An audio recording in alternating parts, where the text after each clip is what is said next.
अस्सलाम वालेकुम। ये मेरा ना कोई 100th टाइम है वॉइस ओवर करने का इस शॉर्ट वीडियो में, और मुझे कुछ समझ नहीं आ रही है कि मैंने क्या बोलना है।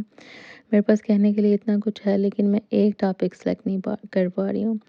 So if I go all over, यहाँ से मैं कुछ बोल रही हूँ, वहाँ से कुछ, तो bear with me and try to understand what I am trying to say. So यहाँ पे मैं ट्रैवल कर रही हूँ जी, न्यूयॉर्क सिटी से पोर्टलैंड, मेन एक स्टेट है और पोर्टलैंड उसका शहर। और ये बहुत मशहूर है देखने के लिए फॉल फॉलिएज।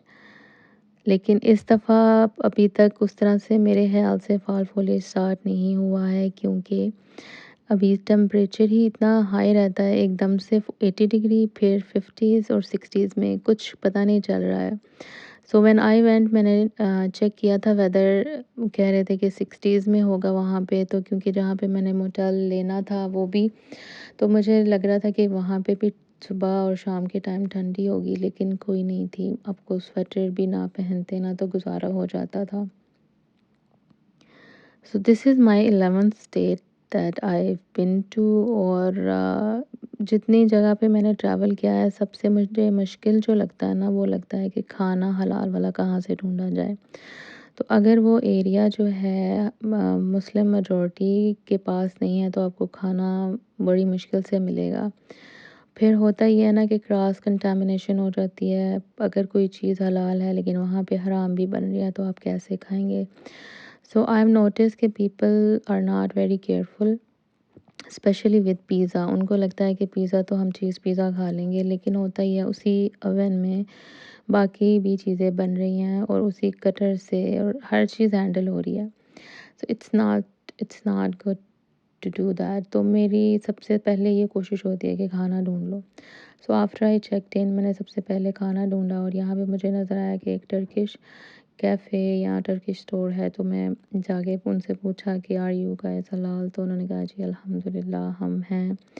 और वहाँ पे आयतल कुर्सी और वो भी लगी हुई थी चीज़ें, और उसने मुझे बताया कि वो खुद भी मुसलमान है। तो मैंने शुक्र किया कि 2 दिन में खाना यहीं से खा लूँगी।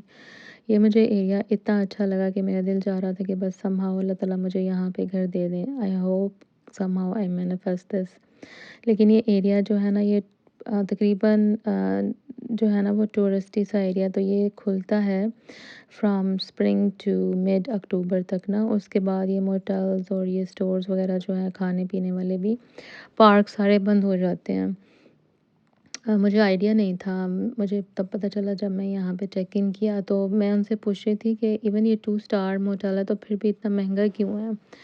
तो शी टोल्ड मी कि this is their last weekend और रश बहुत है, तो उसके हिसाब से फिर होता है। I am pretty sure summer में भी इतना ही एक्सपेंसिव होता होगा।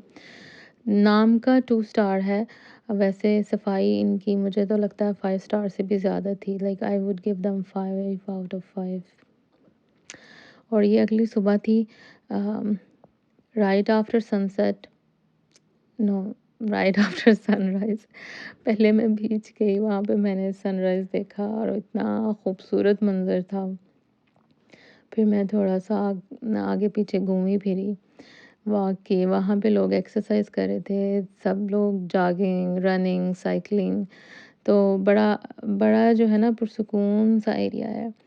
एंड आई एम श्योर यहाँ पे जो लोग रहते होंगे, उन्हें ये होता होगा कि यहाँ पे इतने टूरिस्ट क्यों आ रहे हैं, क्योंकि उससे आई एम प्रीटी श्योर समर में तो बहुत रश होता है। और क्योंकि मुझे दूसरे दिन जो है उन्होंने रूम मेरा चेंज किया था, वहाँ पे बालकनी भी मिल गई, तो मैं बड़ी एक्साइटेड थी। मैंने वहाँ पे सनसेट के टाइम, यस सनसेट, रात को तो सनसेट ही होता है ना, तो वो मैंने सनसेट के टाइम वहाँ पे बैठ के सनसेट देखा और जो अपना डिनर एंजॉय किया। और मुझे उस वो बता रही थी कि यहाँ पे पूल भी है, तो हीटेड पूल है, अगर आपने जाना है तो जाएं। मैंने कहा हाँ मैं तो ज़रूर जाऊँगी, लेकिन ऑफ कोर्स मैंने कौन सा कोई यहाँ पे मैंने स्विम करना था या कुछ। लेकिन इट वाज़ गुड, कोई नहीं था, रश नहीं था ना। Like everyone everyone was signed out, और मैं जो यहाँ पे एक नई जगह देखने आई थी। सो सफ़र आपको करना चाहिए, वरना आपको ज़िंदगी में जो है वो सफ़रिंग ही करनी पड़ती है।